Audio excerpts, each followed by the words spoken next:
Calls Waupaca County Board of Supervisors meeting to order, and it's Tuesday, October 29th, 2013. And please press your roll call buttons at this time.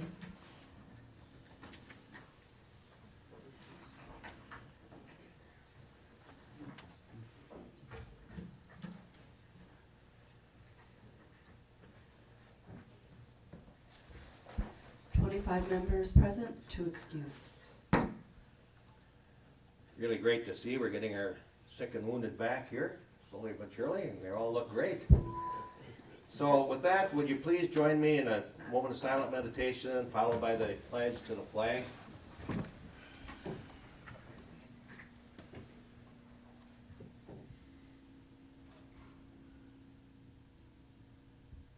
pledge allegiance to the flag of the United States of America, and to the republic for which it stands, one nation, under God, indivisible, with liberty and justice for all.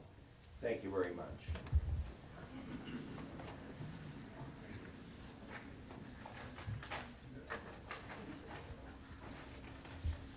The next item, you did review the minutes, and is there a motion to approve the minutes of the past meeting? There's a motion by Mr. Zog and a second by Mr. Lloyd Maris. Please vote. Oops. Okay, please vote.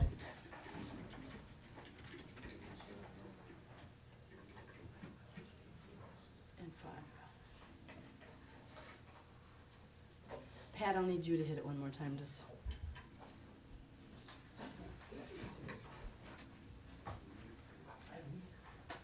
It didn't take. There we go. 25-0.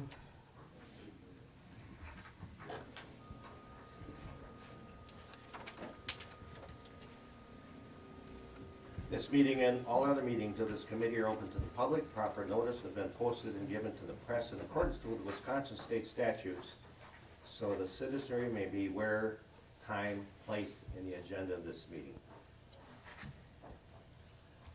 Next, we need a motion to approve the minutes of the agenda of the past meeting, this meeting. There's a motion by Mr. Gerald Murphy and a second by Mr. McClone. Any questions or comments? Please vote. Last chance to vote. Motion carries 25-0.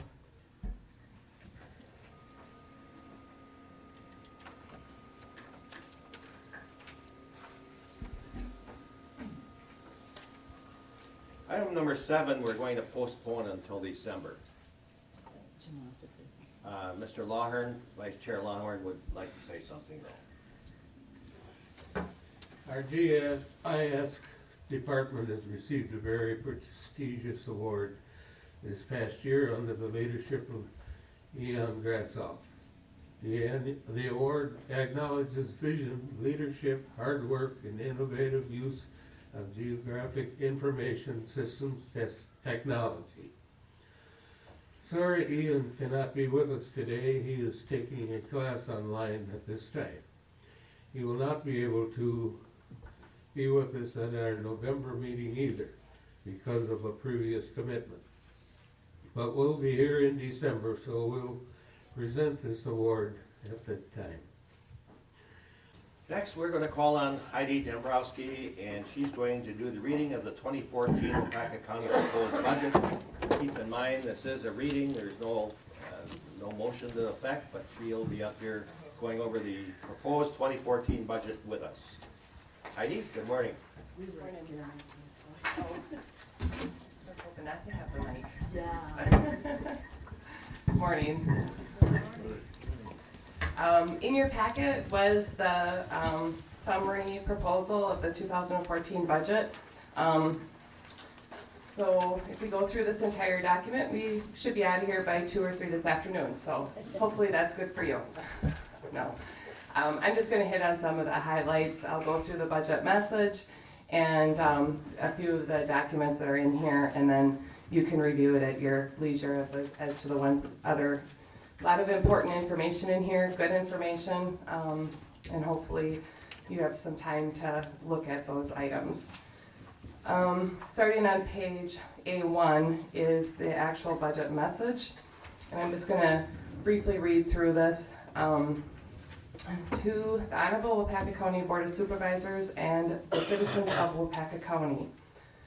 On behalf of the Waupaca County Finance and Human Resources Committee and Department Head Management Team, I respectfully submit our proposed 2014 operating, special purpose, and debt service budgets. These are recommendations to you as a county board after review and approval by the Finance and Human Resources Committee. The actual budget and tax levy for 2014 will be voted upon at the November 12, 2013 County Board meeting. This document represents the recommendations for the budget for the 2014 budget year. The general overview of the budget process. Waupaca County's budget process is a collaboration of department heads with committees of jurisdictions and the Finance and Human Resources Committee, working together to prioritize the needs of all county departments who are committed to provide public services and continue these services at an acceptable level within the constraints of the levy limits. The 2014 net new construction allowed for a 0.847% or $186,708 increase to the operating levy. During the budget process, we began to realize that the county could not sustain all current services provided with this allowable increase. The 2014 budget is a recommendation of an overall operating and debt levy increase of 3% by claiming $852,414 of the total $5.8 million as a debt levy adjustment in order to fund this increase. Of this adjustment, $260,699 is funding capital and non-capital one-time purchases. I have a document in here that hopefully I can help explain how that's all pulled together further into the document. Analysis of the increase in levy. The first portion of the increase is in the employee compensation. The budget includes a recommended 1.25% increase to the salary schedule or a $500 bonus for employees whose rate is beyond the schedule, and step increases to employees that are within the step structure. It also includes the increase as required by union contract for law enforcement, which is mostly offset by the law enforcement employees contributing to the employee portion of retirement. Health insurance increased expenditures by approximately $360,580. Preliminary figures first indicated a much larger increase to health insurance, but with an overall plan design change, the impact of this was not as large, but still increased expenditures significantly. Retirement employer contribution rates increased slightly for all categories. However, the 2014 budget decreased overall by $65,087, which is mostly contributed to the law enforcement union contributing the employee contribution. Information Systems Technology. The budget for Information Systems Technology Fund increased the overall levy by $92,059. This amount supports the county-wide network infrastructure, voice over IP, telephone system, hardware replacement, and maintenance of these items. This is a county-wide growing need. Technology can offer a number of efficiency improvements, but due to the cost to upgrade and maintain these types of improvements, it is necessary to continue to prioritize these needs. Capital and non-capital outlay. The CIP task force met during the budget process to prioritize short-term capital outlay for the 2014 budget. As projects are removed during the prior year's budget process and unanticipated items are added, this area becomes larger every year, with more cuts to maintain an acceptable levy increase. As capital outlay needs are eliminated during the budget process, the list continues to grow every year. The levy-funded capital and non-capital items accounts for approximately $387,000 increase in levy. All tax levy capital outlay items are no longer budgeted in the capital project fund, but are budgeted under the funded program that has requested these items. Please see the capital and non-capital outlay listing for details of items included and removed during the 2014 budget process. We'll go over that as we get to that page. The capital improvement program, we continue to update and maintain the 10-year capital improvement plan. On October 25th, 2011, the county board authorized bond issuance of $13,375,000. This issue was to fund 3 years of the 10-year plan, which will be finalized in 2014. Of these proceeds, the majority of the issuance will fund highway construction projects of approximately $4 million per year until 2014. In addition, the proceeds will finalize the Sheriff's Department radio tower project, equipment for the processing transfer facility, upgrades to the wiring and phone system at the courthouse and other facilities, and the courthouse roof replacement. Please see the capital project listing for a detailed listing of projects that are funded in 2014 from this issuance. It is important to start the process for the next bond issuance to occur in 2014 to fund the long-term projects for 2015 to 2017 within the 10-year plan so that we are able to begin the planning stages for the next annual budget process. Good ideas which are not funded. Just to touch on this, lots of good ideas come in through the budget process, and unfortunately, there's not money to fund them all. So at the close of the budget process, there were a number of good ideas and projects that were not funded in order to stay within the parameters of the 3% overall operating and debt levy increase recommendation. This year, there are proposals that have merit and will be revisited during the closeout process in 2013.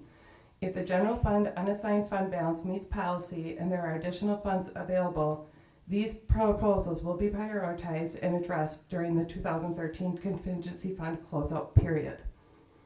The first one is the mobile Spillman software. It was removed for $157,560. This package is an additional module that is utilized heavily within the law enforcement agencies countywide, and it could offer a lot of efficiencies, but just was not able to fund it. The PLS GPS controls was reduced by $10,000. This project has been budgeted at $45,000 over the past few years. It was reduced by $10,000 for a total budget of $35,000. Courthouse security, $20,000. A contingency fund transfer of $15,000 was used to fund this program in 2013. Any dollars budgeted for this program is a direct increase in levy. Capital outlay, $615,000. As you see in the budget document, an additional $615,000 of capital outlay items were prioritized by the CIP task force and removed. Although the need for each of these projects exists, at this time the funding is not available to complete. 2014 unknowns. This paragraph just doesn't seem to change for us year after year. The Department Head Management Team, with the Finance and Human Resources Committee approval, has established a 2014 budget that we feel is conservative and realistic. However, it is apparent that the future holds a significant amount of unknowns. Although Waupaca County experienced a slight increase in equalized value, the increase for net new construction remains fairly low. Future years of budgeting will become extremely difficult and still maintain the same level of services as we currently provide. I wish to thank the members of the Finance and Human Resource Committee, committees of jurisdiction, department heads, and all my staff for their support and efforts in putting this 2014 budget document.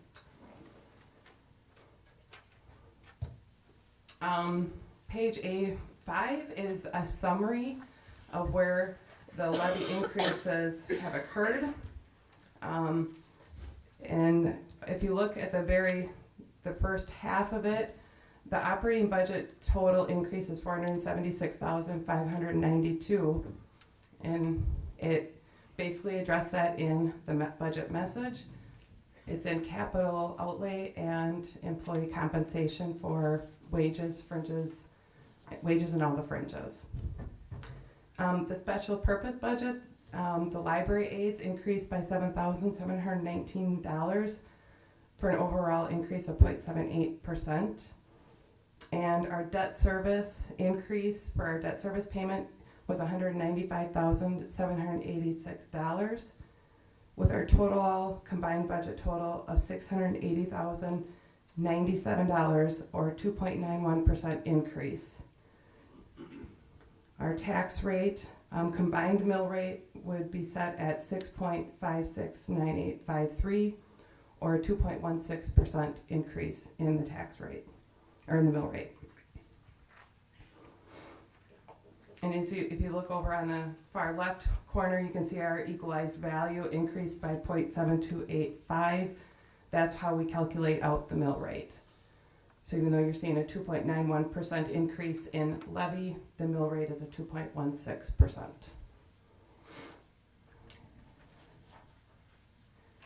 Page A6 is a listing of the new positions or expanded positions that were inserted into the budget. And as I talked earlier in my message, Information System has requested a full-time support technician.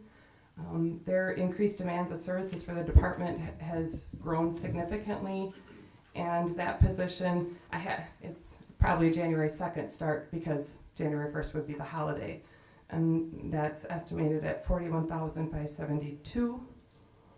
The second one is in the maintenance department.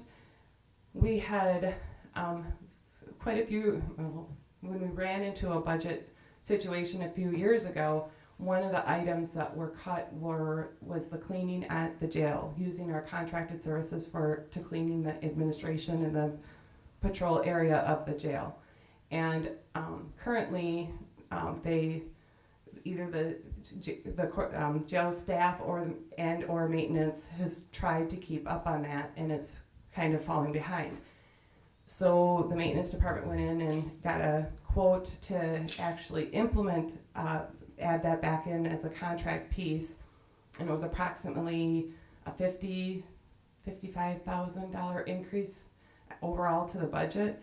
And after discussion, it became apparent that it would be more cost effective to go to a part-time maintenance, building maintenance worker to do that cleaning of the jail, and that's estimated at $18,742.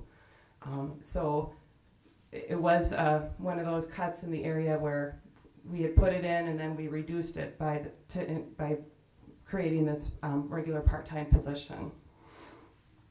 The Sheriff's Department, we have a record specialist. That's actually going to be a 20% coroner, 80% Sheriff's Department. And they're anticipated that the position will decrease over time in the records unit. Telecommunicator, it's a regular full-time position that is scheduled to begin September 1st, 2014.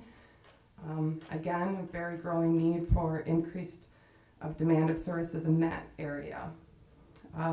Patrol officer in the Sheriff's Department, a position to begin September 1st, 2014 also. And again, increase in demand for services. Nutrient management specialist, this one is a position that's to begin August 1st, 2014. And the services are being contracted for, and if the position is approved, it will we've eliminated the contract services portion to fund this position.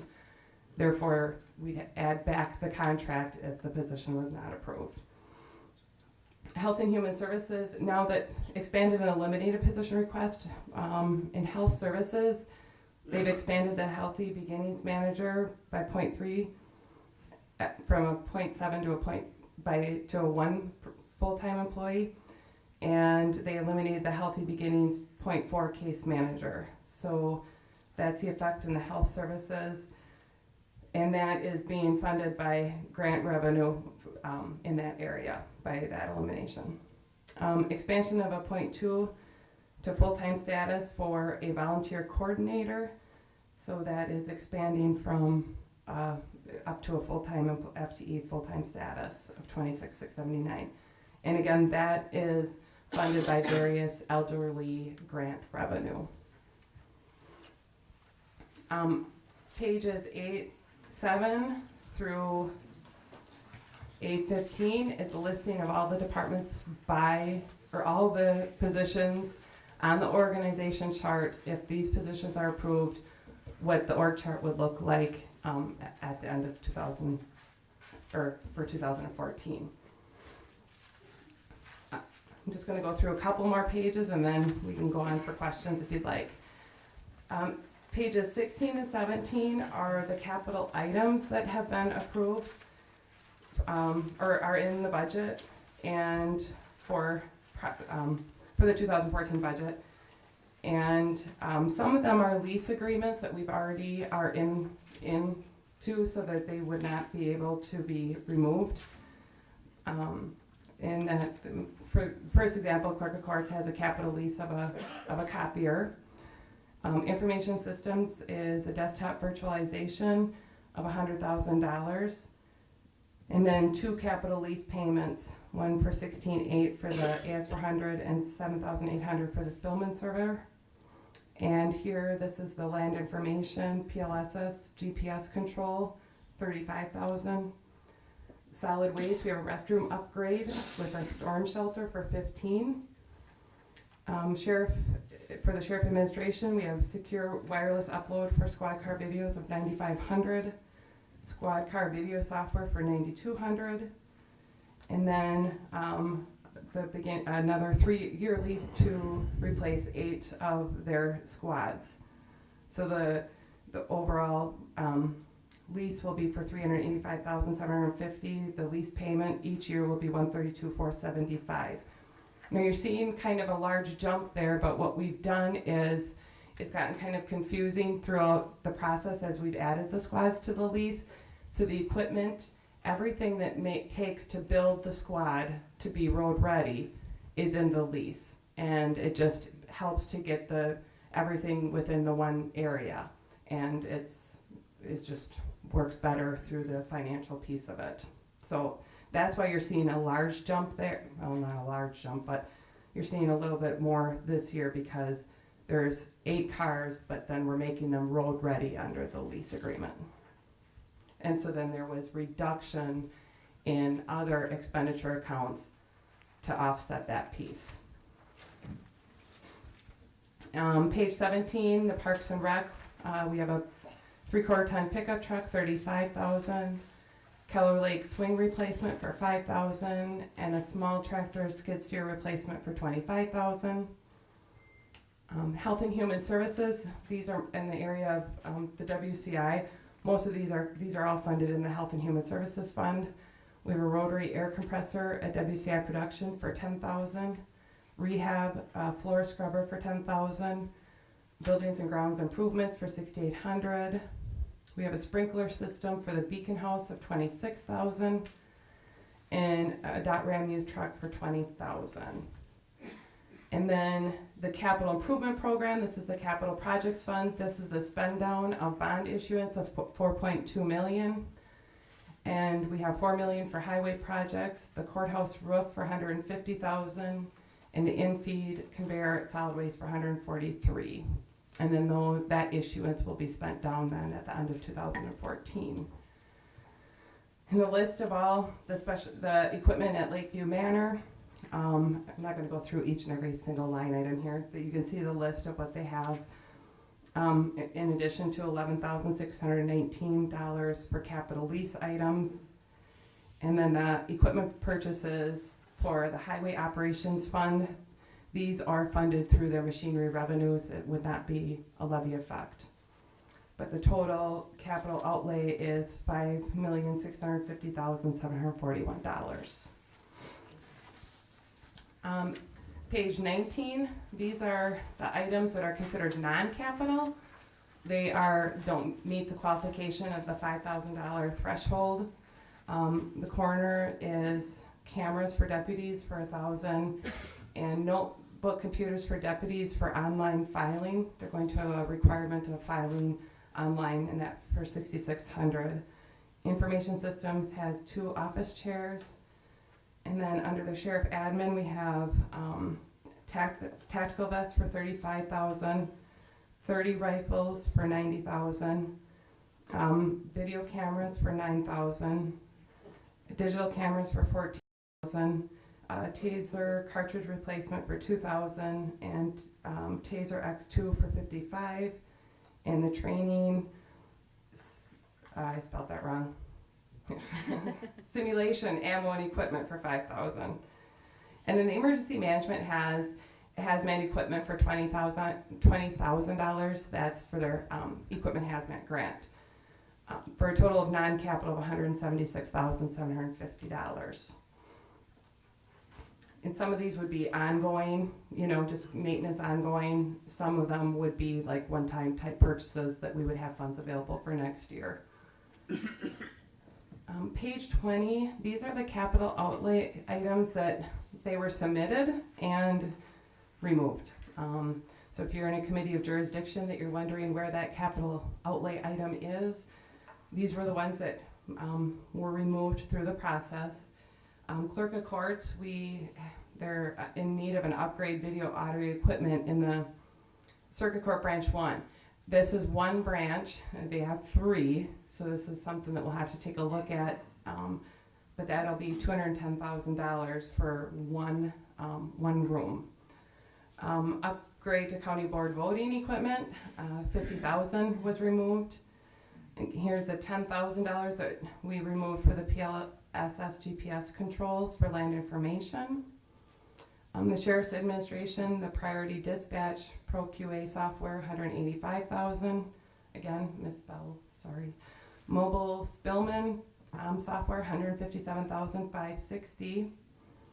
And in the Parks and Rec, total projects removed were $170,000.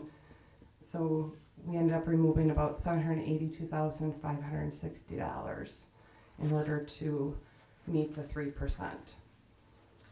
21 and 22 are the highway construction projects that are in the budget. And then I just wanted to touch base on page 23. As I talked earlier, as you are aware, what happens is the state says you can increase your levy by percent of net new construction or 0. So it's 0. So if your net new construction is less than 0, you don't have to decrease it, but if it's greater than 0, you can only increase it up to that amount. So the first half of this page shows you what our adopted 2013 operating levy was and what our projection is for 2014. And the overall is $673,132. $195,000 of that is in debt service increase, but the overall levy amount would be a 3% this does not include the special purpose levy. This is only the levy that is applied to operating limit, or to the tax levy limits. So the tax rate on these portions would be 2.26% increase.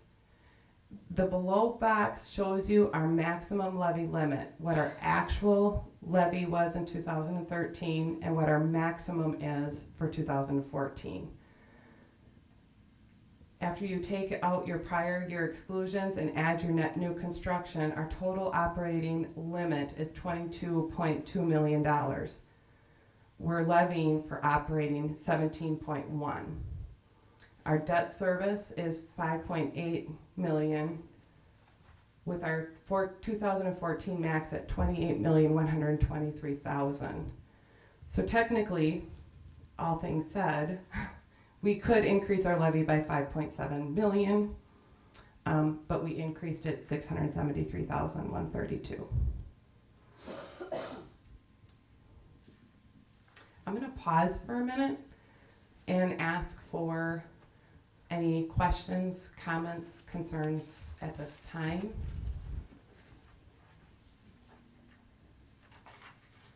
Please address Heidi with your questions. And we do have the department heads back here too, so. Mr. Questman? Going back to the squad cars and the amount that the bottom line on the purchase or the lease of these squad cars, can you break that down a little bit more? I'm not understanding exactly what the equipment and all this, just for instance, the transport SUV, is that a cost of $28,000 plus $22,250 to equip it? Okay, so the transport vehicle is $28,000, yes, and $22,250 to equip it. Excuse me, what page are you on? $22,000. I'm sorry, Dennis, what page are you on? Oh, on A16. Page 16. Okay. What are we putting in that transport van that's worth $22,250? you have the computer. I'm just gonna pull that up just real quick.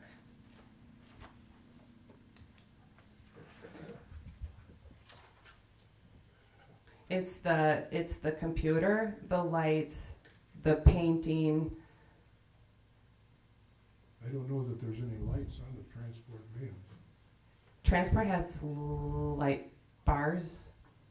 No? Not light bars on top, they're completely lit up. Inside the vehicle. Oh, okay. It seems like 22,000. But you've got the cages. It You've, seems like a lot of money. yeah, there's cages, and it wouldn't be, like I said, that's what it's always, I mean, it's always, the cost has always been in here. It's just an expense on a different line item. But when you equip a squad, it depends, it's right around 18,000, I think it is, for the equipped of the squad to send it to Milwaukee for them to totally set the vehicle up.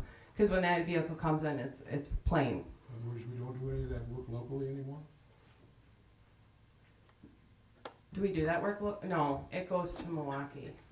Madison? Sorry. And then I think there's $4,500 in there for the computer piece of it, the laptop piece, because the laptops need to get turned over also. So getting back to the cost of these squad cars, can you clarify what one of these squad cars costs the taxpayers About 50,000 per year? per year. You said $100 and some thousand. 132 divided by times 3. 8. For all 8 of them, I understood that you said we pay about 100 and something. You're going to pay $132,475 per year for 3 years for all 8. Okay. Mhm. Okay. It really is not adding that much of an expense to the budget. It's just because that percentage is not that high. The interest portion of this is really not that high. It's just basically spreading that payment out, because now that we're in that lease option, if you were to buy them outright, it would be $385,000, but then you wouldn't have that $132,000 payment. It just helps to get that process in place where you can rotate them. That expense was included in a different line item in prior budgets, about $50,000.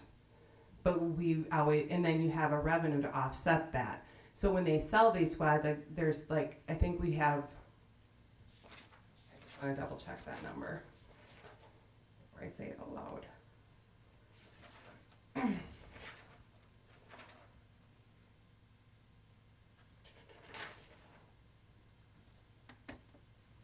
So we have $30,000 budgeted in revenue to offset this, and then we had $45,000 budgeted in a different line item. So basically, so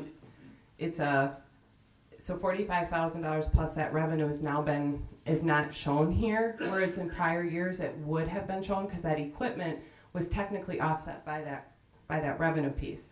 So for the sale of the vehicles, there's $30,000 here to offset that. And then we reduced another line item by $45,000 for the expense piece to equip these. So it's hard. It's when you go through this first year of doing it this way, it may look worse than what it really is. I was a proponent of leasing cars, and I'm not real sure about that anymore.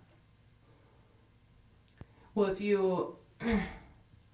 we can pull the equipment out of there, but if I do, then I just need to increase a different expense line item, and then we wouldn't be leasing for it.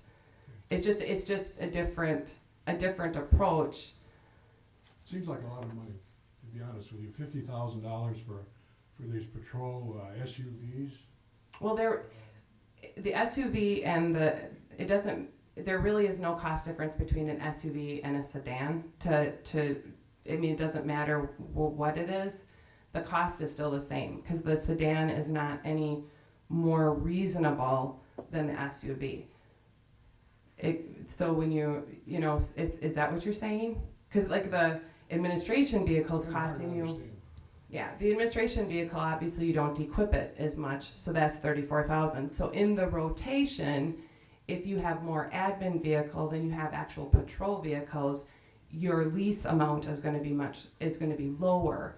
But in a year where your rotation, it doesn't include as many admin vehicles and it includes more patrol vehicles, your dollar amount is going to go up for that lease that's spread over 3 years.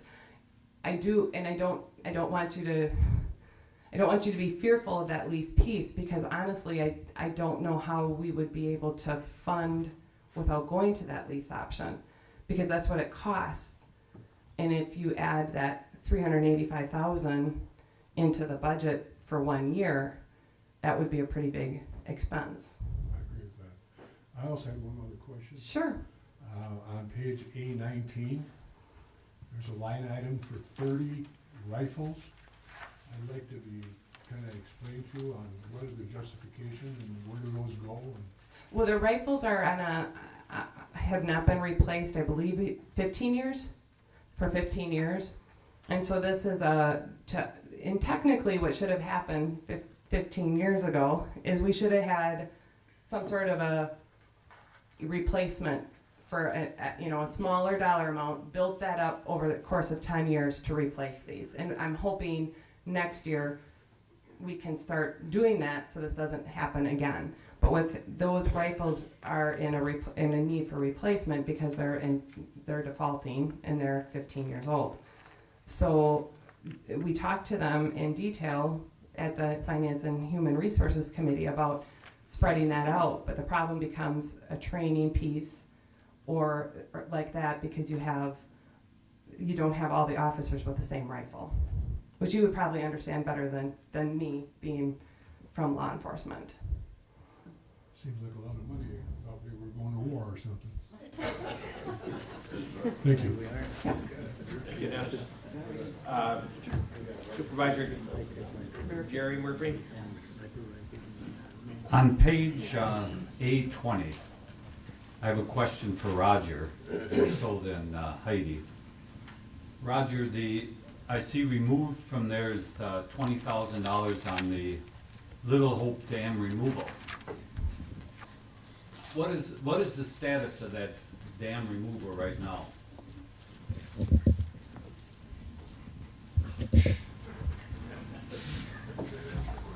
Ready to move. Currently, we've submitted our application for a permit to remove the dam. The dam will be removed once they go through a hearing, and I think there's a 120-day potential after that. We're going to work with the county highway department to have them remove the dam. It'll be removed as wide as we can make it because we cannot hold back any water. The Park and Rec Committee has asked us to continue to work with the landowners and people in the area to restore the area, to work in that direction. So we're putting a lot of energy into that. Hopefully we'll have it out by spring of next year. Now that project can go ahead and be done without that $20,000? The 20,000, there's still 20,000 in the budget. We anticipate an additional 20,000 next year. We don't need it anymore, so let's remove from the budget. Thank you. Thanks, Jerry. Any questions at this point? Supervisor Penny.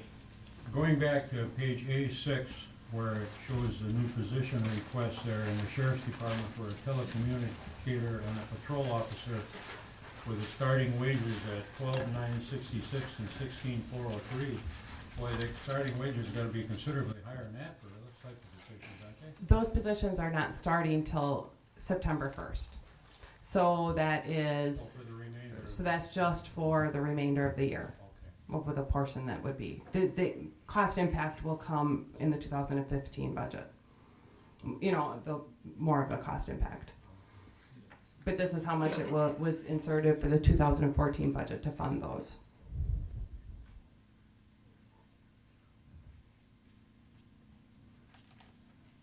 Carl? On that A6 there, a couple of them salaries there, their fringe benefits are almost as high as their salary. Can you explain that? Health insurance. Okay, so in the information systems department, We would anticipate that the employee that would be taking that position is not going to be taking health insurance. That is why we did not budget for it. Maintenance department, because this would be a half-time or 0.5 FTE, they would not be eligible for health insurance. The record specialist, we are anticipating a family health insurance coverage. And sheriff's department, the telecommunications and patrol officer, we are anticipating full health insurance coverage but that's only for 3 months because it's 4 months, September, October, November, and December. Same with land and water, that would be 5 months because that would be starting August 1st. And then in health, for the Healthy Beginnings manager, this position was under the threshold to receive health insurance, but they're making that a full-time employee, full-time manager now, and that makes them eligible for health insurance. So that's why, that's the cost of, health insurance is costing for an employee at a family coverage of about $18,700 some thousand, 18.7 I think it is. So we budget for, if we, during the budget process, we could hire somebody in these positions that would take single or not even take health insurance. That would be a savings, and we would take those funds from that department and put them in a health insurance fund. But until you hire that position, you have to budget assuming that they're going to be taking the family health insurance coverage. So you're budgeting as high as you possibly can for the position.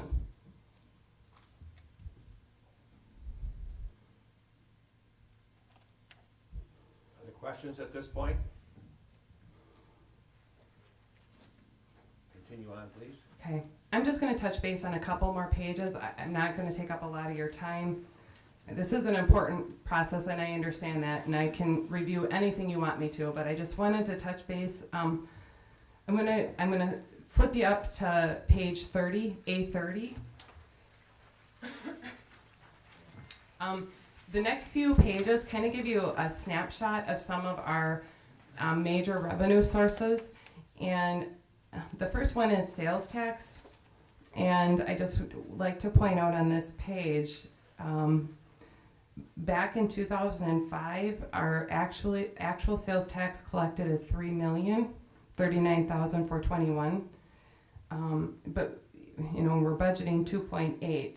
We're starting to see somewhat of an incline in sales tax revenue. We didn't budget; it's pretty tight right now for 2013. We didn't budget an increase for 2014, but this has been, one of those areas where we've lost some revenue through the economic times that we've been facing. But as you can see, our low year was in 2009 at 2.6, and in 2012 we collected 2.9. So that's gradually coming back, but I just wanted to point that page out to you.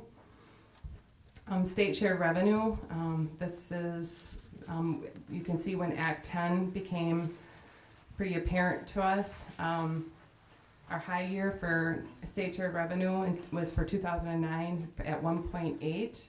In 2014, we're budgeting 1.3. So that's about just under $500,000 decrease at our high year in 2009. So that's a significant loss in state shared revenue.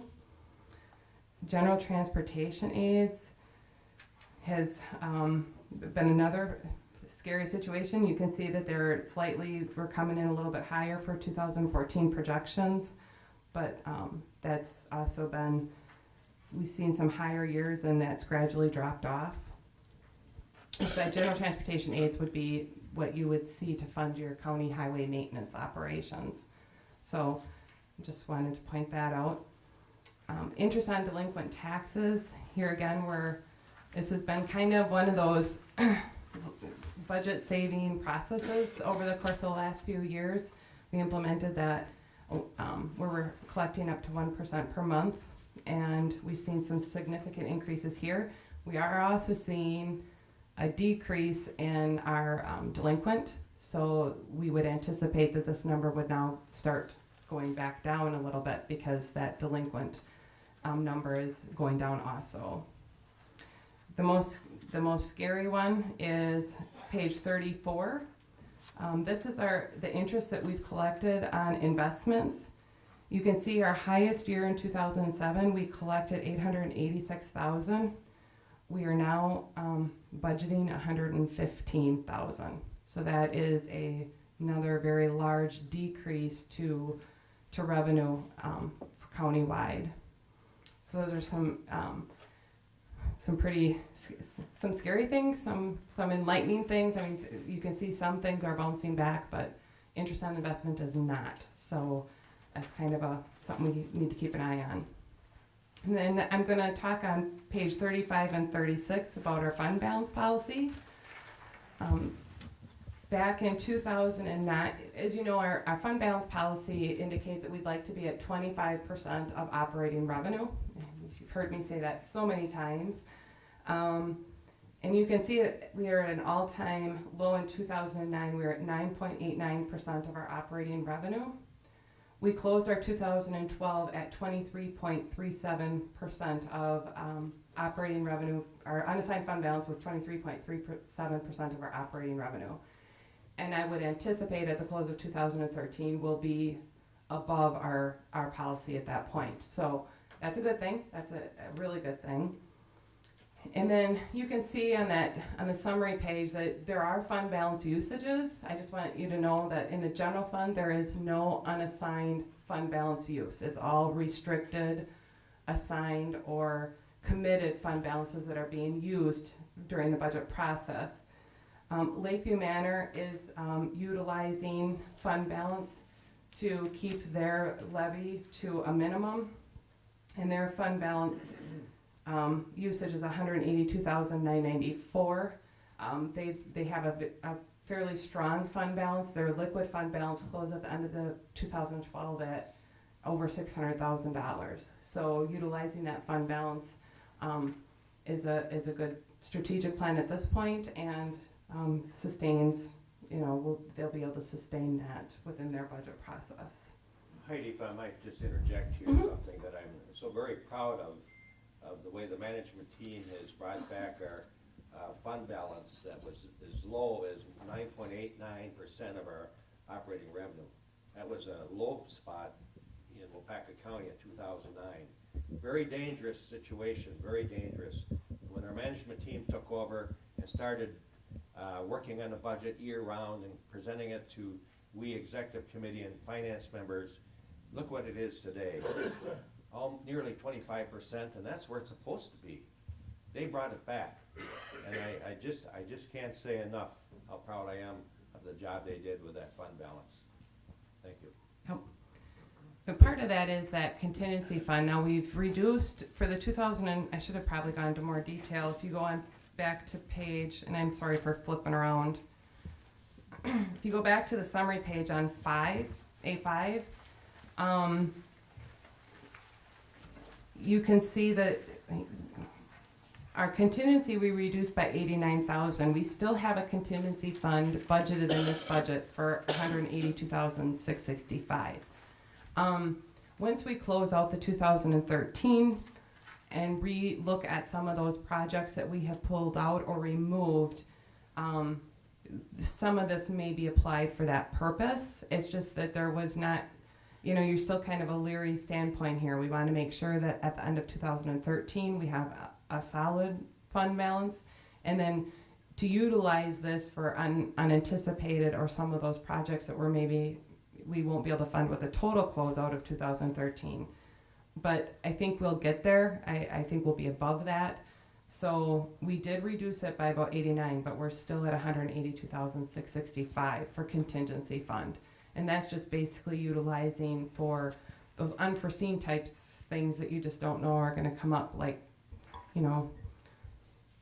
we've had a few different situations come up this year with animal control and those kinds of things that, you don't anticipate. And this would be where you'd come back to some of these items and, use this piece. So still solid situation. And I think that, $100,000 in that contingency fund, I would never want to see below that for a year, because once you start cutting that out, then you have nowhere to go for emergency type situations. There's a lot of information, oh, I'm sorry. Dennis, I'm sorry. Where do we sit right now, currently, just roughly on that contingency fund remainder for this year?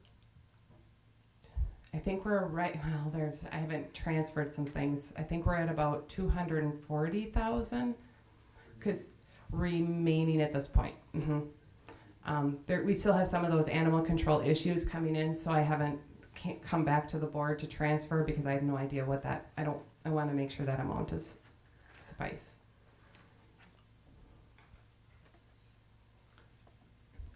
Any other questions here before we continue? Okay. I have a question. There's a lot of pages here, and I can go through all of it. I just, at this, I don't want, numbers are very fun for me, but they're not real fun for everybody else. So if you want me to continue to go through, if you'd like to read it on your own, call me with questions. I guess I'm just kind of looking at. I guess I don't know how how 25 colleagues feel here, but we can take this home and digest it. And I don't know what your schedule is, Heidi. As I always say every year, don't call me, but call the professional if you can get a hold of Heidi to answer those questions, because she can answer them to the letter. I can only give generalities, and very generalities. Is that okay, Heidi, if they do contact you at work? Absolutely. I mean, I'm always available, and I don't have a problem going through all this. It's just that, at some point, numbers aren't as fun for everybody as they are for me. Well, it's an attention span. I'm talking about mine, not theirs, mine. So would you want Heidi to continue with some more, or are you satisfied with what we've heard, and do you want to digest it and then give her a call with questions? Yes, Joyce. I was just wondering, Heidi, is there anything in the following pages that jumps out at you that you think we should know?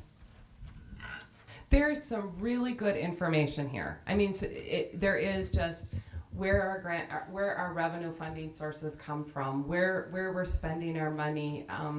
The summary pieces that I've gone through kind of already give you the same information. What's behind in all the rest of the pages are more of a detailed by department, by, kind of that piece, history, a little bit of history. There's nothing that really calls out to me that, as far as the 2014 budget is concerned, what the pages after this kind of show you is where we've come from, what the history has kind of been, those kind of things. I just don't, more detail supporting the summary pieces that I've just gone through. What I can tell you is the increases to this budget are really, well, they're operating in a sense, but it's in your employee compensation. Most significantly, the health insurance piece was a big issue for this budget process.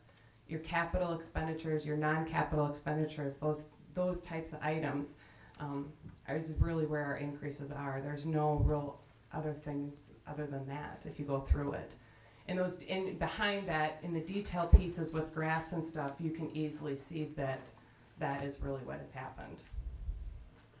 And another point too, as we all know, that you saw here that there is a proposed 1.25% increase for our people. 3 out of the last 4 years, they have not had an increase at all, where other counties have. And we have as good a staff as, I'll match them against anybody, and they have not gotten any increase 3 out of 4 years. However, they've gotten things taken away from them. Through Act 10, of course, we know what that's about. They have to pay their share, and it continues to be less and less, but we never are able to, due to budgetary reasons, to increase their cost of living. So this year, at least we got to start at 1.25, and which isn't enough, but it's a start.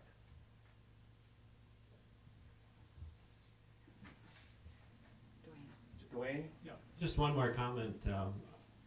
I really need to give accolades to Heidi and all department heads and everybody who's contributed, because the department heads, believe, really did a very thorough job coming in with the budget, and then the Finance and Human Resource Committee, we come up with the idea of giving the employees finally some type of increase. So I certainly don't want to take anything away from the heads of the department that they feel bad in any way or other, because the increase in the wages of everybody hopefully merits that type of input, and I just want to give them accolades for everything they do. Thank you. Thank you, Dwayne. Supervisor McClone. I think the Human Resources and Heidi and the department's head did a wonderful job presenting this. This is a difficult task, and I don't want the government to shut down here either. Thank you. Well, I have to tell you that it's been a very difficult process, and every year it gets more difficult for the department heads.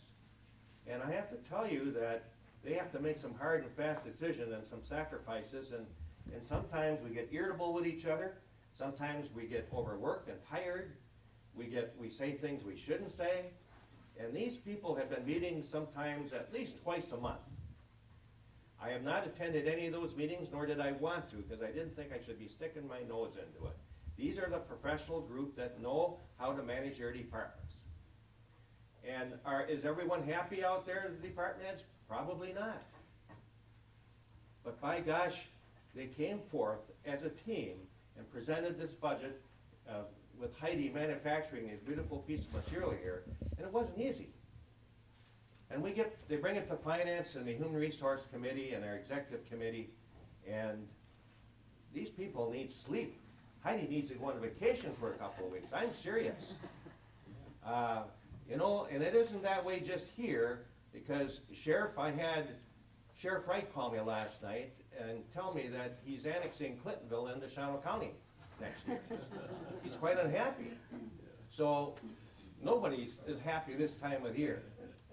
And I have to tell you that this time of year, my wife reminded me that this time of the year I usually have to see a gastroenterologist or whatever it's called for ulcer. And I'm not kidding you.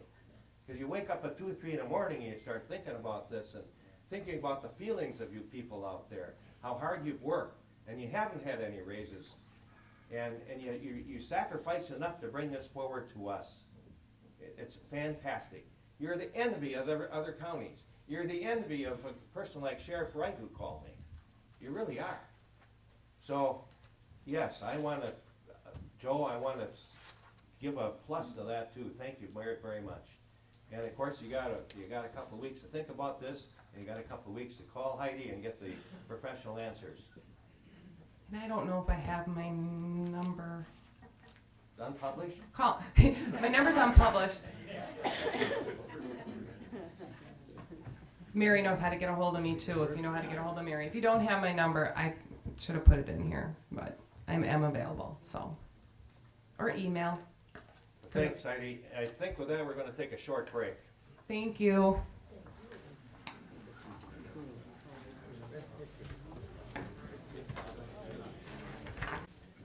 Okay, we shall continue.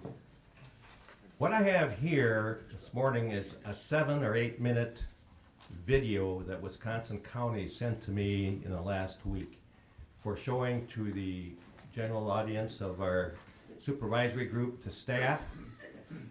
Those of you who went to the conference did see this, but this is kind of a promotional film on WC and what it does for we 72 counties, actually 71 member counties, soon to be 72 again. And I want you just to look at it and digest it, and then I'm going to have a few words afterwards, because it's going to show what WCA really is to us. And Mary will start the film.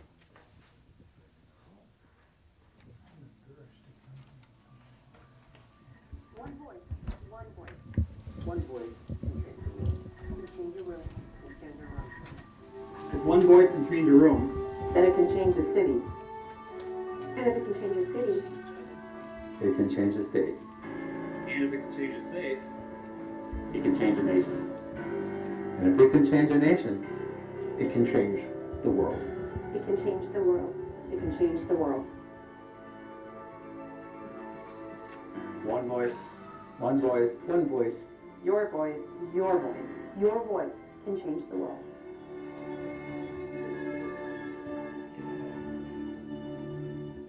Our mission at the Wisconsin Counties Association is to serve and represent counties. To truly affect change, we need your help. We need your voice. We need you to get involved. We need you to stay involved.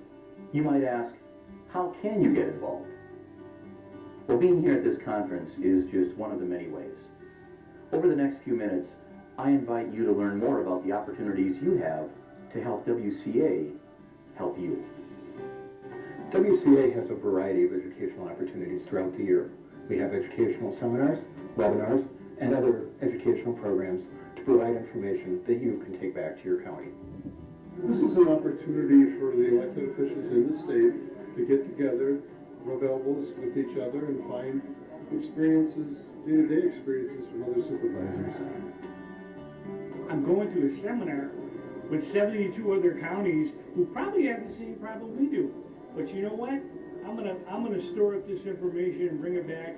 We put our heads together, and maybe we can solve this. In fact, I know we can, because you got a lot of great minds up here, and the people who put these seminars on, they're a wealth of knowledge. So this workshop specifically gave some very real examples from Marathon County, Eau Claire County, and Waupaca County on how they use performance measures to leap ahead of the budget cycle that we're all immersed in right now. So it was a very effective workshop for me personally. For more information about educational opportunities for WCA, contact our office, check out our website, and see what topics we have available for your county. The WCA Annual Conference has a variety of breakout and general sessions ranging from finance to improving websites and social media for your county. How many sessions will you be attending this year? Every time you come to a conference, you learn something, you pick something up, or maybe it's even something you knew before, but you just haven't taken it home and acted on it. We have to be open to change, we have to be leaders, we have to be innovative, and when you come to a Wisconsin County Association conference, I guarantee you are going to learn something, you're going to talk to someone that's going to give you a good idea, and then it's incumbent on us to go home and do something to make something good happen. You know, Kyle, one of the most important things our members can do to affect policy is to contact their legislators and lobby them about issues that are important to them. You're absolutely right, Dan. People underestimate how effective grassroots lobbying can be. I think it's important for them to come here and have their lobby days and in some cases put a face to the names that you might just talk to over the phone. But you should never be afraid of picking up the phone and having that conversation about what's important to you, what's important to the people you represent back home. Because that's what we're all elected to do, both the county folks and us as legislators. Whether it's infrastructure, roads, bridges, education, health and human services, or in this case, our airport, letting them know that how they vote and what they do really impacts their constituents, and we make sure to let them know that we're working together on this, so it's a much better government methodology, and then people are much more encouraged when they see us working together. When we have the opportunity to talk with any of our state legislators or our people that represent us in Washington, we always become very specific. We do our research, we do our background. We become passionate in letting them know that the constituents that they serve are the constituents that we serve. By working together, we benefit each other. Every year, county boards make a number of decisions related to budgets, human resources, and public policy. One way you can help drive the public policy decisions of the Wisconsin Counties Association is to join one of our 7 steering committees. You should consider sitting on the steering committee for the Counties Association because it gives you that opportunity to learn what others are doing around the state, to opportunity to find out what's happening in state government that may affect your county and give you some ideas to take back to your county board as a way to make your county work better and accomplish more with the taxpayer dollars. WCA services offer a full range of insurance services. We offer life, short and long-term disability, critical illness, and accident insurance through Boston Mutual. And we've recently added long-term care, dental, and vision insurance to better help counties meet their employee benefit needs. Please contact us if we can help you with any of these programs or any of the other programs that we offer through our service corporation. Be aware of the opportunities available to your county through the WCA insurance programs. Did you know Wisconsin County Mutual offers law enforcement training through the ALERT program? I encourage you to attend the ALERT training program. Not only is it fun, but it also challenges your skills that you use on the street every day. Not only is it a fun event, but also the fact that by winning, the department won $7,000, in which we're going to put towards our new range facility, and also individually also won $700, which I was able to use towards the purchase of a new weapon. We need to tell stories like this to the rest of Wisconsin counties. So be sure to share your successes and challenges with us. Chances are other counties are facing similar issues. It's important to include real-life stories in Wisconsin Counties Magazine. So tell us your story. We also encourage you to sign up for our electronic publications, visit our website, which updates daily, and be sure to follow us on Facebook and Twitter. Get involved, stay involved, engage. So here's the challenge. Over the next 30 days, reach out to the association in some way. Have an in-person meeting, telephone call, online, even like us on Facebook. Let's explore how the association can help you.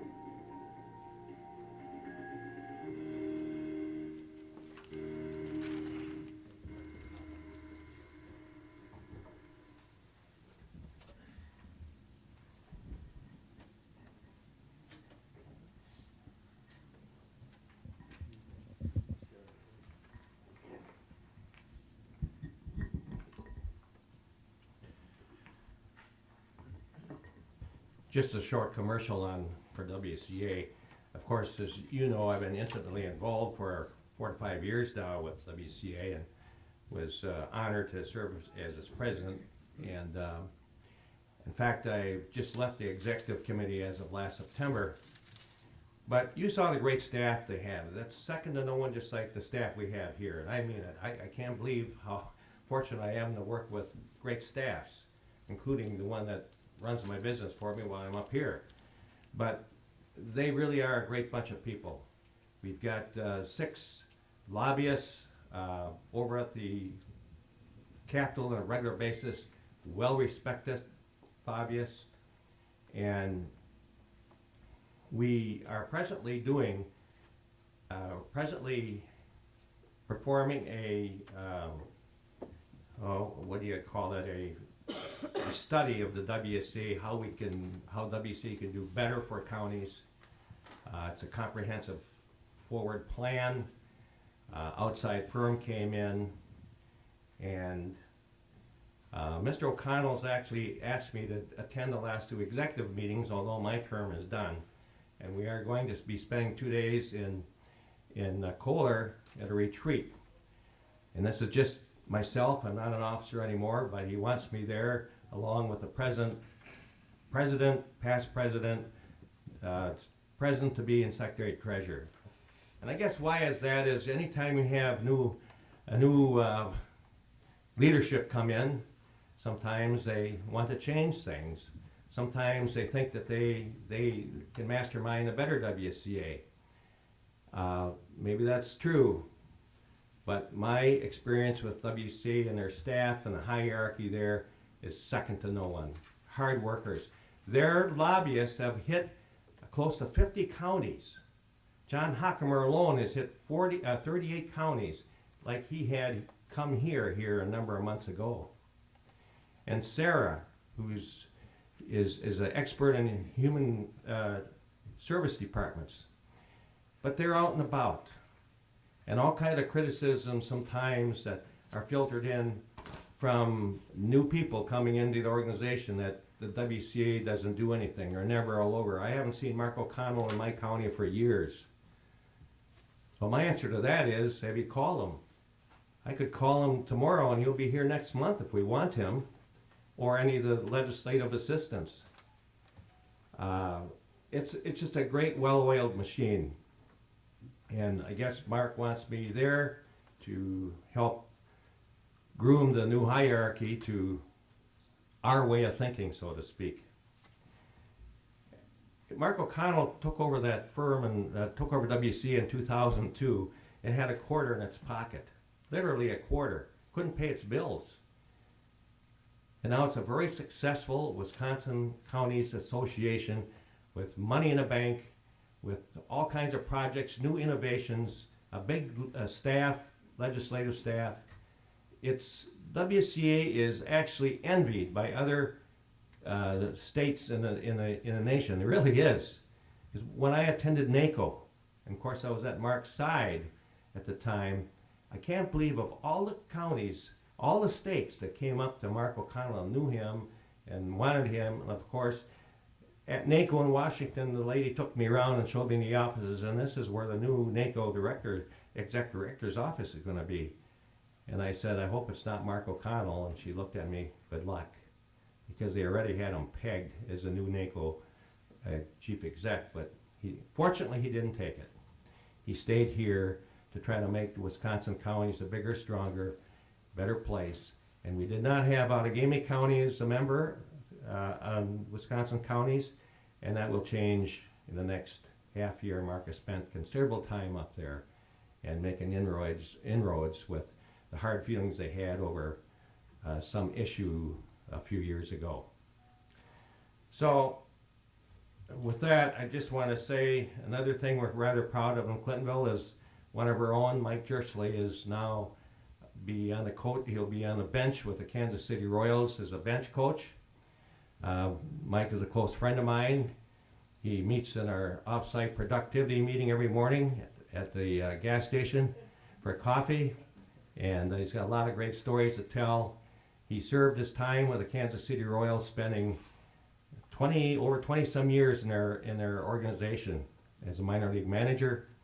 He's won 2 out of 3 of the last Pacific Coast titles with Omaha, and finally he got the call to come to the big leagues. So that's rather exciting for not only Clintonville but Waupaca County, and I really would like to have him as a guest here sometime and just get up and say a few words and bring along his famous dad, Don Jersley, who, as some of you from New London remember, scored 7 touchdowns against New London at one time. And that was all alone.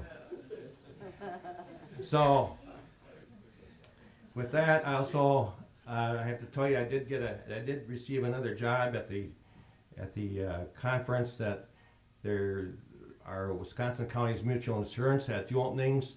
2 deaths happened in the last 6 months, unfortunately. There were 2 openings, and Don Peterson was there to watch the proceedings. The North Central group, North Central chairs got together, and I was nominated to fill one of the positions, the first position, and it took 4 ballots, did it not, Don? And I did get the first position because somebody backed out, and then that person got the second position. And so I will be on the Wisconsin County Mutual Board, and that's like a mini Wisconsin Counties Association. Of course, County Mutual's really getting to be a big insurance company. We have 55 counties insured, and a number of municipalities are coming aboard with Wisconsin counties, and a number of school districts since Act 10. So the County Mutual Insurance Company is getting to be big. So it'll be another education for me going in the insurance part, and have a lot of learning to do. And I guess that's all. You have any questions? Thanks.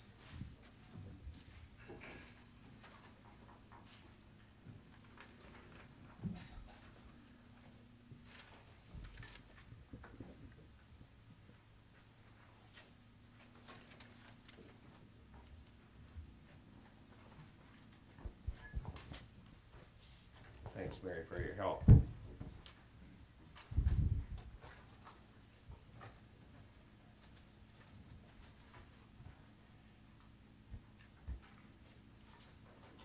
Next item, we'll go on to ordinances or amendments to General Code of Ordinance. A is amend Chapter 34, 2013-544 Z-009-13, Town of Iola, Faldet Farms Incorporated, RR zone to AWTZ zone. Faldet Farms from a rural residential district to an agricultural and woodland transition district to accommodate a boundary line adjustment between 2 adjoining parcels, one being in an RR district and one being in an AWT district, on approximately 5.99 acres. Based on the testimony presented at the public hearing, the committee decided to grant the petition for zoning map amendment due to the following. The Town of Iola Planning Commission and the Town Board of Iola approved this amendment, and it is consistent with the town's comprehensive plan. Waupaca County Planning and Zoning Committee.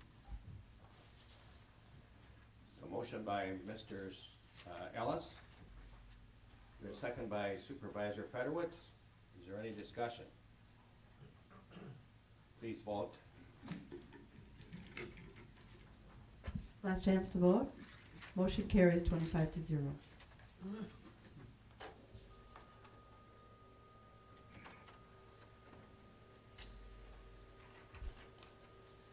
Next item is item B.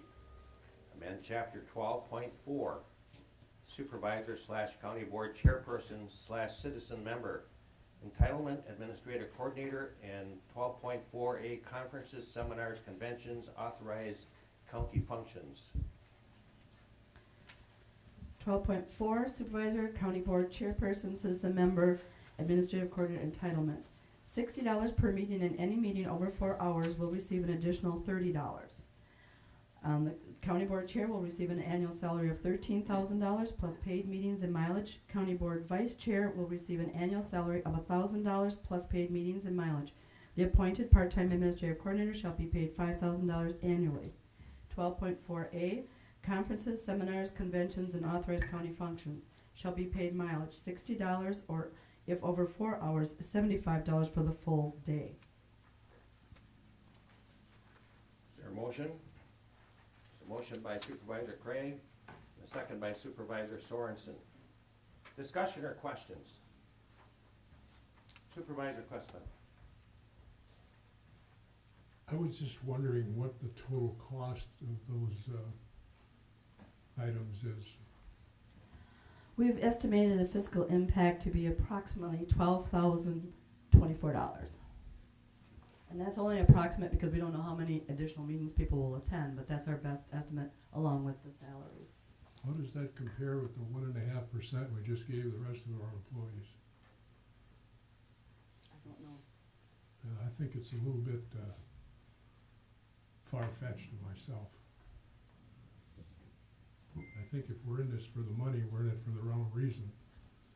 I've said it before and I'll say it again. I think we've got one of the best county executives in the state of Wisconsin, and probably the best price that anyone could even think about. And I'm not against he or the vice chair or the county clerk getting an increase in what they do to combine their talents to equal one county executive. But I certainly can't see where this board can vote themselves another raise, seeing that we just did it 2 years ago. I don't think that, I think we're sending the wrong message here to our constituents. And like I said before, if we're in it for the money, we're here for the wrong reason. Thank you. Thank you, Dennis. I just want to clarify one thing. Where I'm concerned, I had nothing to do with that. I want to be self-serving that way. But I have to say that of my experience with all the other counties traveling with WCA, there's a couple of things. Clerk Robbins here, administrator coordinator, is really quite a silent leader here. No one knows the extra work that she does outside her clerk's position, elected clerk's position. I work with Mary very closely. We communicate during the day, emails, phone calls, at least 2 or 3 times, sometimes more. It's been weekends, on issues, questions, and so on. And she coordinates everything and anything you want coordinated, and you supervisors know that, you department heads know that. We're very fortunate to have our administrator coordinator, Mary Robbins. And you said it, Dennis, if we hire a county exec or a county administrator, you're going to be paying large dollars. And I think with the things that Mary does, she needs to be also remunerated properly, and she hasn't been. Her work is quiet work.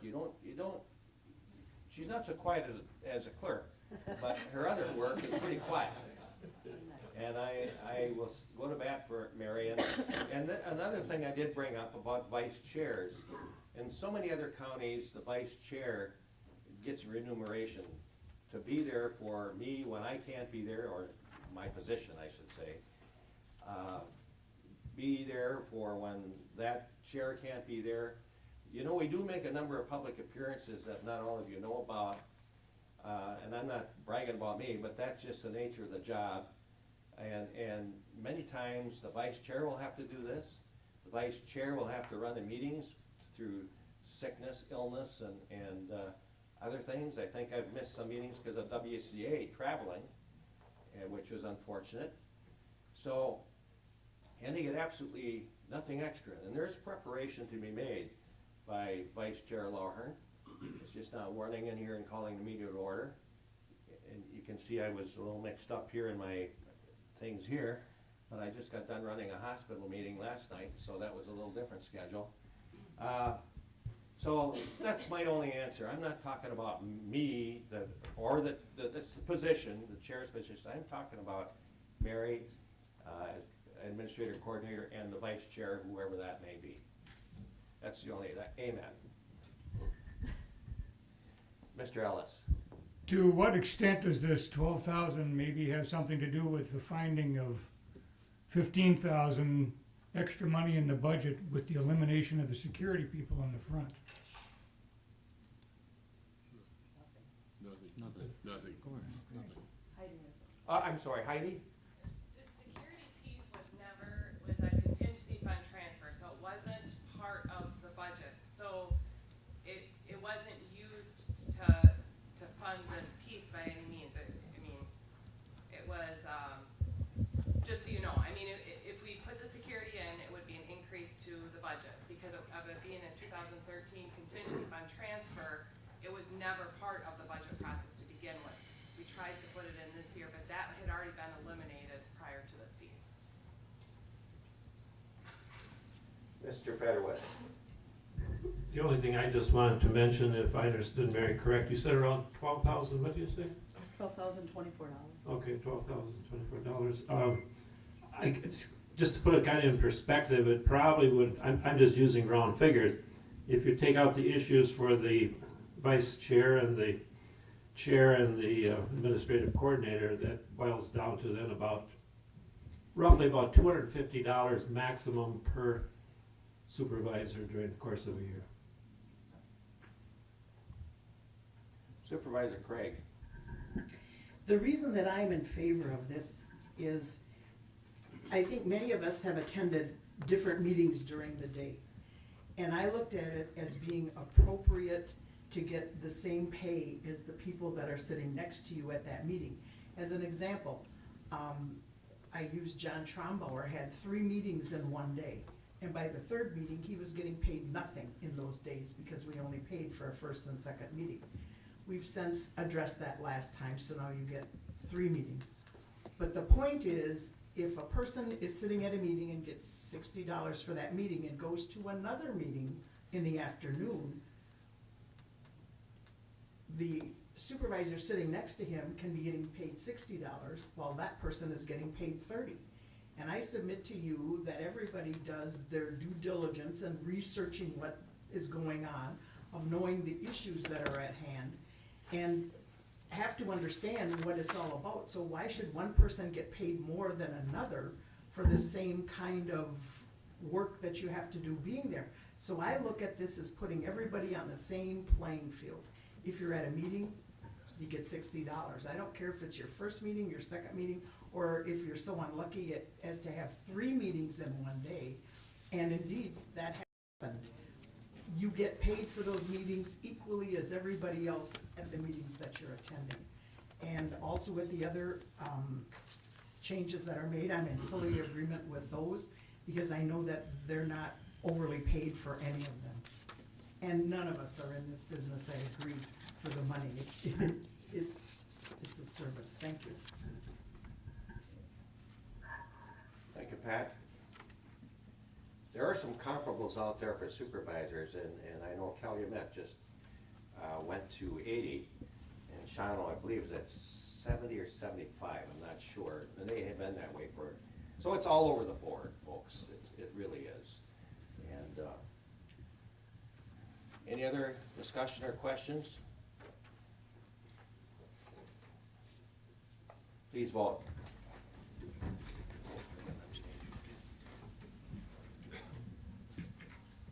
Last chance to vote. Motion carries 22 to 2 with 1 abstention.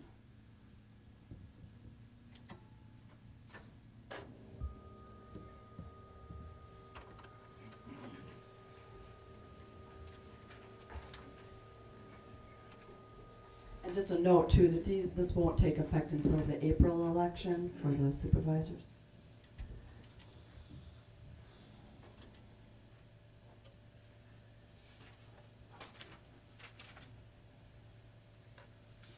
Next item, we're going to resolutions. Resolution number 23, 13-14, Lakeview Manor Nursing Home, remodeled to include 2 units of assisted living, CBRF. Now therefore, let it be resolved that the Waupaca County Board of Supervisors in session approve the recommendation from Lakeview Manor Committee to remodel the facility to include 2 units of assisted living, CBRF, which would downsize the nursing home. Be it further resolved that Finance and Human Resources and Lakeview Manor Committees explore all funding options, including but not limited to a financial loan and or sale of adjoining county-owned property. Recommended for introduction by Lakeview Manor Executive, Finance and Human Resources, Legislative, Judicial, Ethics, Safety, and Security Committees. Mr. Chairman, I'd like to make a motion that this resolution be tabled for up to 90 days due to the fact we really don't have enough information on this item, and the fact that we may have an administrator retiring at the end of the year, and a new one may have different viewpoints on this item. You heard the motion. Is there a second? I'll second it. Who said that? Who said that? Mr. Zoggs seconded. No discussion. There's no debate or discussion on this. Please vote.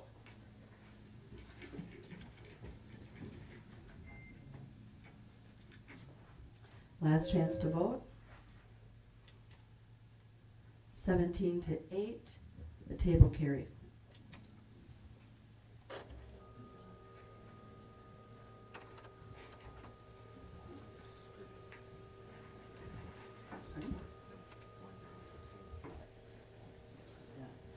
And after that 90 days, the people that were on the voting side of the table would have to bring it back up on the floor. Do you understand what she just said? Okay.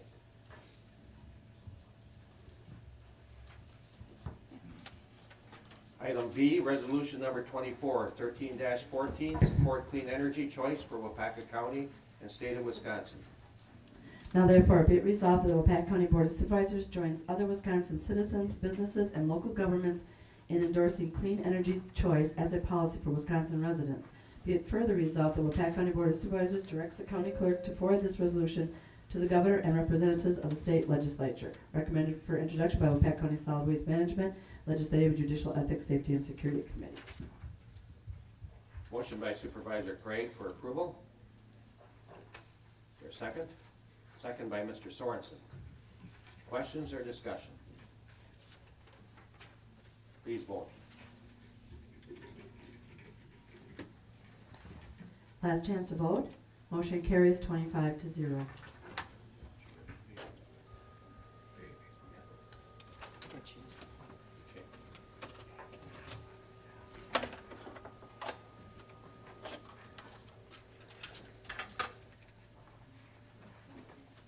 Just have to change the White House tapes here. Introduction here just for a minute. In the back of the room, we have a number of students that came here for that resolution. I just want you to be aware of the fact that you've been watched today by the Waupaca Middle School and Waupaca High School students have been watching your proceedings today. I just wanted to let you know they're all here.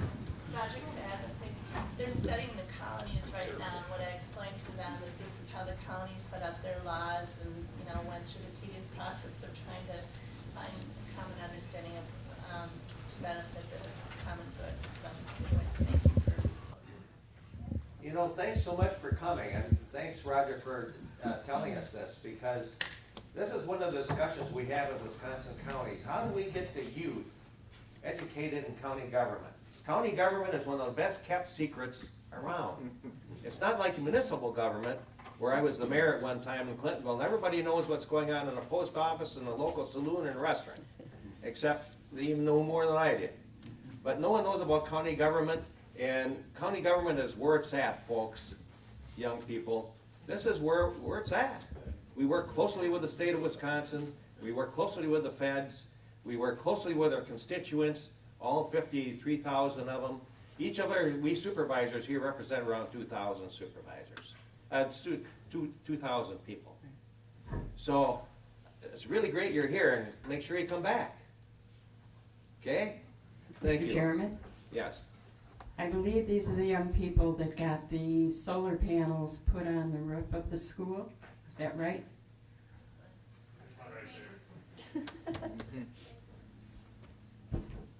Thank you. We have new positions in. Resolution number 2513-14, 2014 new positions and expanded positions. Whereas it has been determined by the Finance and Human Resources Committee to recommend the approval of the following positions/expansions on January 1st, 2014, unless otherwise designated. Support Technician, Information Systems Department, Record Specialist, Sheriff's Department, Telecommunicator, Sheriff's Department, effective September 1st, 2014. Patrol Officer, Sheriff's Department, effective September 1st, 2014. Nutrient Management Specialist, effective August 1st, 2014. Healthy Beginnings Manager, increased position by 0.3 full-time equivalent to full-time status. Healthy Beginnings Caseworker, eliminate 0.4 full-time equivalent position. Program Assistant Volunteer Coordinator, increased by 0.2 full-time equivalent to full-time status.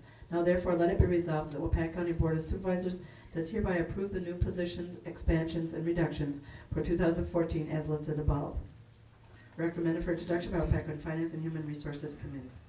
There's a motion by Supervisor McClone. Do we have a second out here? Second by Supervisor Hendrick. That is to approve, right? And that is to approve. Any questions or discussion? Please vote. Last chance to vote. Motion carries 25-0.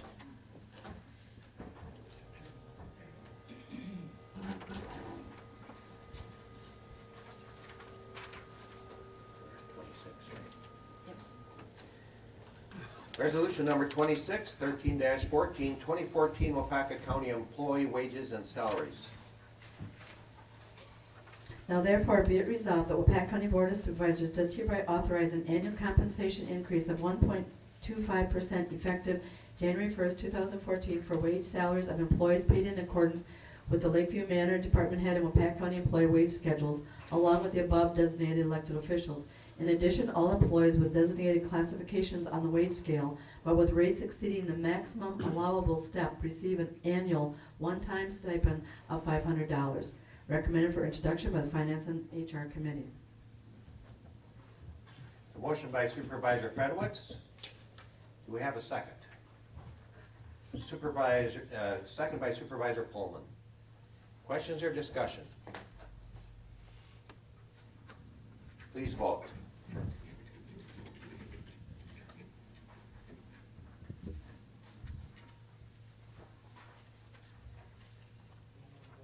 Last chance to vote. Motion carries 25-0.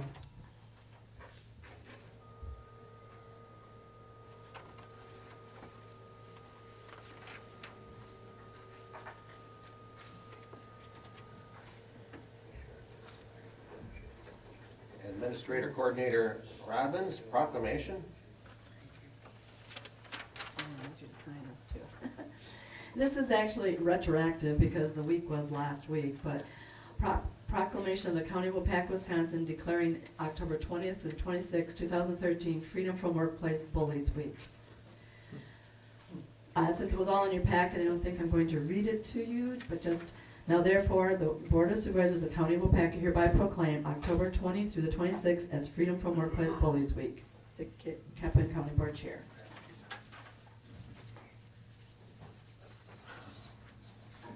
Need a motion, we need a motion on that proclamation. I don't know. Do you need a We motion need a or a motion. proclamation? Our attorney said he would like a motion on that proclamation. There's a motion by Supervisor Peterson and a second by Supervisor Terry Murphy. Where's the press when we need them? Supervisor Craig. The media always wants to know why I'm voting no. I would vote yes if this were for next year, in other words, for 2014, but where it's already gone past, what is the effect? I mean, Just goes in the file that we're supporting it. yeah. Yeah, and the media's I'm for gone. next year. Maybe it won't be next year. You can amend it. Please vote.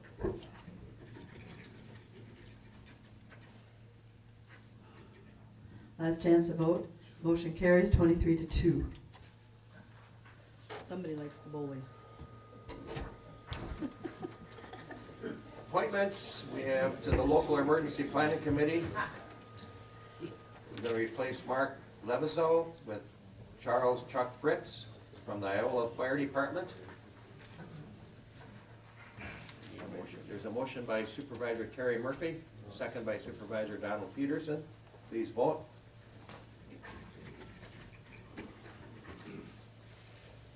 Last chance to vote. Motion carries 25-0. Item B, I've asked that we postpone the naming the county official newspaper until November for us to study that and hear the correspondence we'll be getting from the various media, hearing their side. So I'm postponing it. Anything else, Mary? No, just the announcements that are listed on your agenda, and also the vouchers that were on your desks. Those are due by Monday, November 4th. Some of you have been turning them in. Be sure to include today's date. But because of the small time frame between now and November 12th, which is your next county board meeting, the second Tuesday of the month for our public hearing, we need these in by Monday, please. And then your checks will, you already got this month, so that's why that's not on your desk. A motion by Don Asen to adjourn, second by Darrell Hendrick. Please vote. Please vote.